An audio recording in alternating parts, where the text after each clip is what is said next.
அனைவருக்கும் வணக்கம். ஒரு ஞானி கிட்ட ஒரு மனிதர் போய் கேக்குறாரு, எனக்கு மனசு எப்பவுமே ரொம்ப கஷ்டமா இருக்கு. யார்கிட்டயுமே என்னால ஆறுதல் தேட முடியல. இதுல இருந்து மீள்றதுக்கு நீங்க தான் ஏதாவது அறிவுரை எனக்கு வழங்கணும் அப்படின்னு கேக்குறாரு.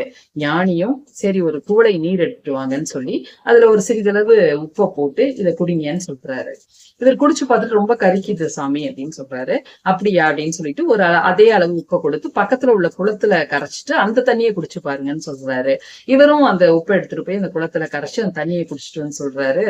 இல்ல கரிக்கல இந்த தண்ணி அப்படின்னு. அப்போ ஒரே அளவு உப்பை தான் நீங்க போட்டீங்க. உங்க குவளை உள்ள நீர் கம்மியா இருக்கிறதால அந்த உப்பு கரிக்குது. அங்க குளத்தோட நீர் அதிகமா இருக்கிறதால உப்பு கரிக்கல. இப்படித்தான் மனமும். நம்ம மனம் சுருங்கினதா இருக்கும்போது எந்த ஒரு பிரச்சனைகள் இருந்தாலும் அந்த பிரச்சனை பெருசா நமக்கு தெரியும், பாதிக்கும். அதுவே குளம் போல விசாலமா நம்மளுடைய மனம் இருக்கும்போது கண்டிப்பாக அதே அளவு பிரச்சனை நம்மள ஒண்ணுமே செய்யாது. மனம் எப்பவும் உறுதியா இருக்கும் அப்படின்னு சொல்றாரு.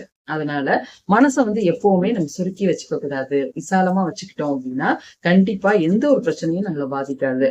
அதை எப்படி ஃபேஸ் பண்ணலாம் அப்படிங்கிற ஒரு சொல்யூஷன் கூட நமக்கு ஈஸியா கிடைச்சிடும். நன்றி.